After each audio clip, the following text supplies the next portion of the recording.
Haug, H-A-U-G. And how are you employed? I'm an investigator for the Holmen Police Department And how long have you been a law enforcement officer? since 2008. And how long have you been an investigator? Since April of last year. Now, in the course of your duties as a law enforcement officer, what were your duties in February of 2019? I was a patrol officer. Did you have any specialized training or experience in regards to cellular, telephone, and data? Yep, I've been on the Cooley Region Internet Crimes Against Children Task Force since 2012, and as part of that, I'm a Cellebrite cell phone analyst. How do you spell Cellebrite? Cellebrite.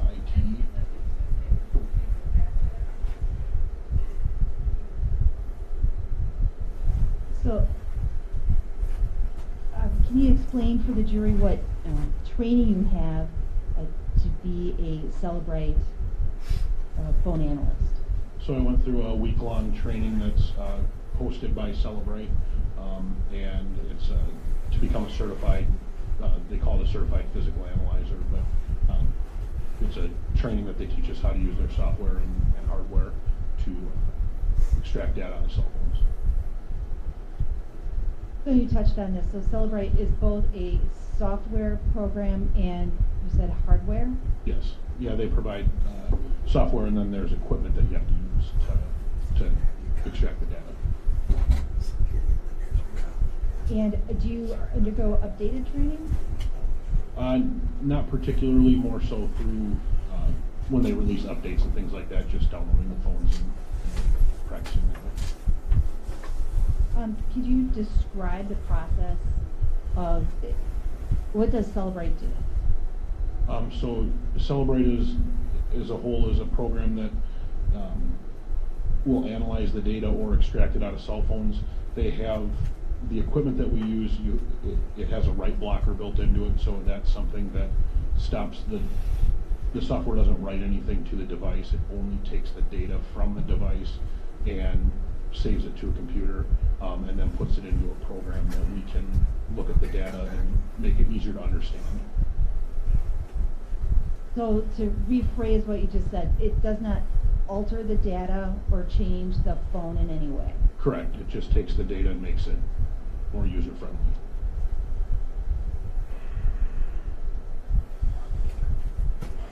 And when you're talking about data, what data can you expect to find on a cellular telephone? Text messages, photographs, emails, web search history, social media, things like that.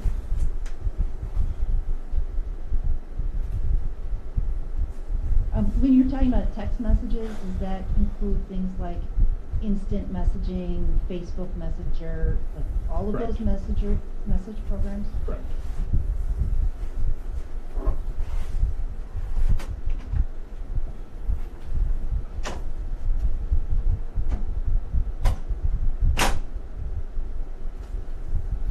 Fair to say call logs would also be something Yes. contained in there?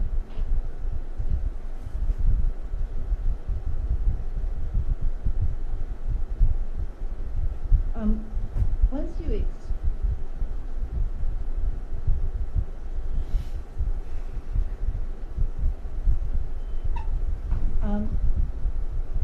has the technology for Cellebrite changed over the course of the last 4.5 years? Quite drastically. They release a new update every month because technology is ever changing. The apps out there in the world are ever changing. Facebook constantly updates, Snapchat, things like that. They have to change their apps or their program to be able to read that data, and so sometimes, depending on the time of year and where things are at with their updates, we may get some data, we may not get any, and then we could potentially look at the phone months or years down the road and get additional data that we weren't able to get previously just because of advancements in the technology.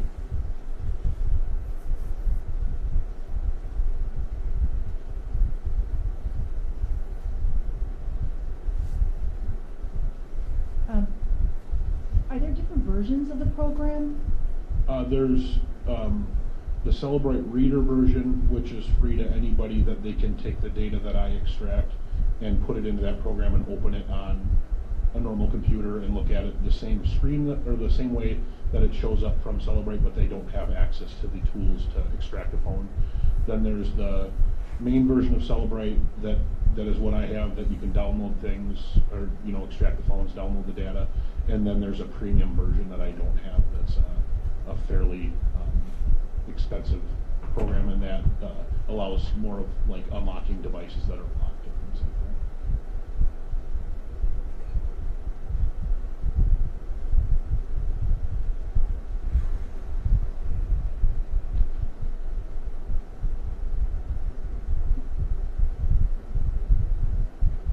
Now, turning your attention to February 23rd of 2019,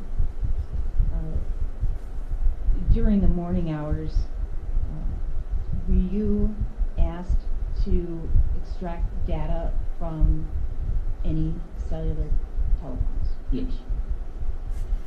What were the circumstances that you were asked to do this? I was contacted by Sergeant Zimmerman from the Sheriff's Department, and he asked if I could come in and extract some cell phones that they had reference incident up on County Road W. And you're referring to, is that John Zimmerman? Yes. And do you recall if he was a captain at the time or not? I can't remember. Okay.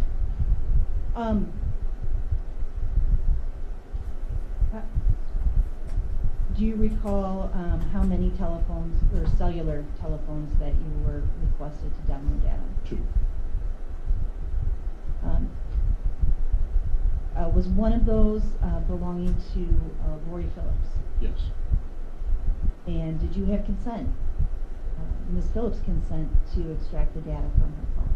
That's what I was told, yes. So can you just describe the process once you were given the phone with Ms. Phillips' consent, what you did? So we put the phone into airplane mode just so that no other data comes in or anything like that, doesn't interfere with the process. And then any lock on the phone needs to be turned off just so that it doesn't interfere with the process when the phone has to restart or anything like that. Once that's done, we hook the phone into the Cellebrite device, and then through Cellebrite, it's just a series of buttons that I have to push to get it to the right part of the program, and then I start the extraction and it downloads the data from the phone. And what do you do with the data from there? So I save it to a device on my computer that's separate storage from the rest of the police department. And then I convert one version of, or one set of the files to the UFED reader report, it's called. It's the Cellebrite reader report that is the version that anybody can open so that we can give it to the officers that are asking for the extraction, and then they can take it back to their office and go through it.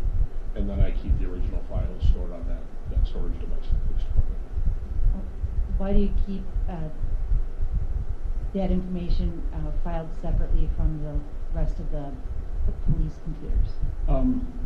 A lot of what I have to do, it deals with child pornography, so we don't want it on the server with the rest of the police department, and so it's kind of its own separate server because it's evidence. We keep it, it's stored in our evidence room and backed up and secured. So it's. And just to be clear, we're not talking about child pornography in this case. Correct. All right.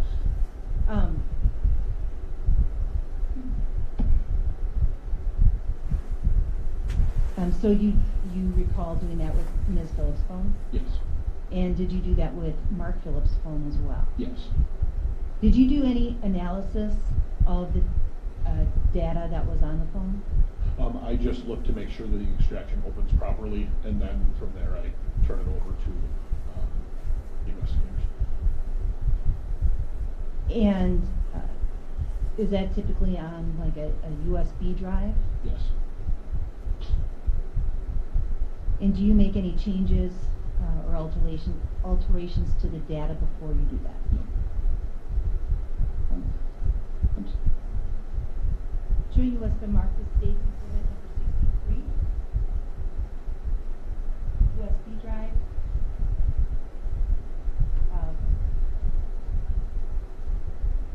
Did you, are you familiar with the contents on that USB drive?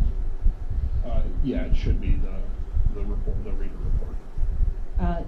For both phones? This would be, yeah, I believe so.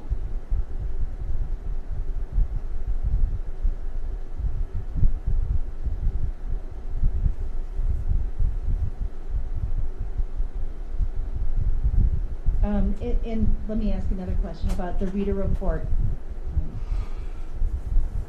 What formats can you look at? I'm sorry, let me ask. Can you pull out other reports from that reader report? So you can use the reader report to generate, you can, like an investigator can go in that report, in that program, it's a whole interface that's just for Cellebrite. And so an investigator can go in there and they can mark items as evidence, or if they're items of interest, or they can label them kind of whatever they want. And then you can generate a PDF file or a Word document or another Cellebrite reader report that only has the items of interest you want, or you can regenerate the report with everything. Now, you mentioned earlier the types of data that are contained in the phone. And generally, is there other data that's attached to things like text messages, or photos, emails, that sort of thing? Are you talking kind of like exif data? There's like a photo that's taken with a cell phone. If the GPS is turned on, it will log, generally will log the GPS data where the photo was taken, or it'll put a timestamp on it, things like that. Timestamp or a GPS location? Yep. Are those things called metadata? Metadata, yes. Okay. And so in addition to the actual texts, you can find out when they were sent or when they were received? Correct.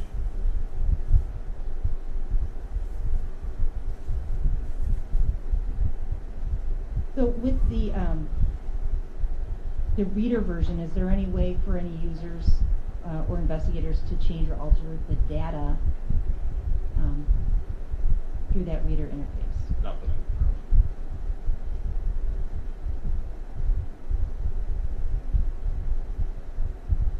Your Honor, subject to further admissibility of contents, I am moving Exhibit 63 into evidence. But I'm not, other items will need, things that are extracted will need to determine the admissibility. I guess subject to the pretrial stipulations on particularly admissible items, no objection, but obviously reserving the right to object that not subject to the determination. Reserved will be received for that limited purpose. I got it clear. Crosse? Investigator Haug, at some point in the last few weeks were you asked to revise the data that was provided to the parties for the Cellebrite search or search through different parameter for us? No. Okay. And did you examine the results at all of the Cellebrite? No. And to your knowledge, Ms. Phillips had entirely consented to you downloading the entire contents of her cell phone? Yes. That provided the code to unlock that phone? Yes. And he voluntarily turned over the phone to your knowledge? Correct. Other than Any redirect? No, thank you. Thank you. Step down.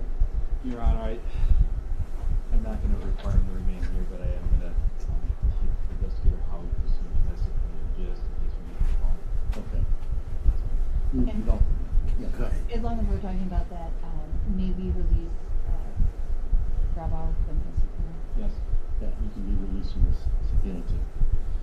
Well, also, any other witnesses we can do this morning or this afternoon? What day is it? So,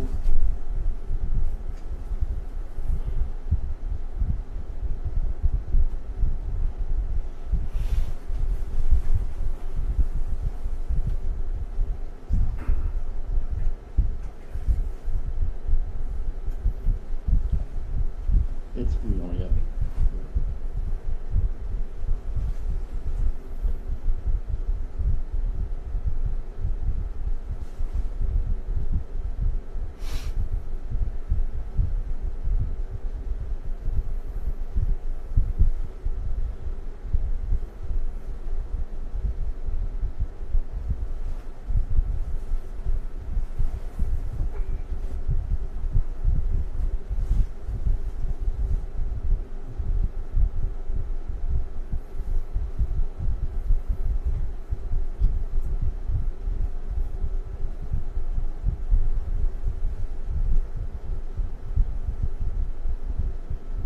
So we've decided to give you a break today. I'm not going to do any more witnesses this afternoon. Well, I don't remember what time of day it is at some point.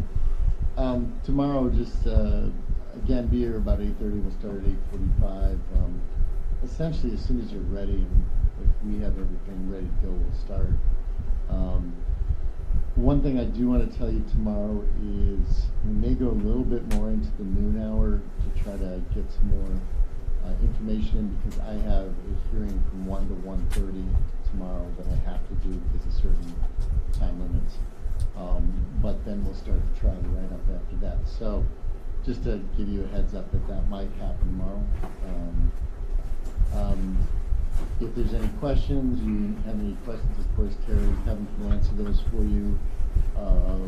Please don't talk about the case and don't look at any of the media that's out there. There's a little bit more media than, well, there's some media out there, so please don't look at it. It might be in the paper. Just ignore the paper for this week, and then you can read it later on. Otherwise, we will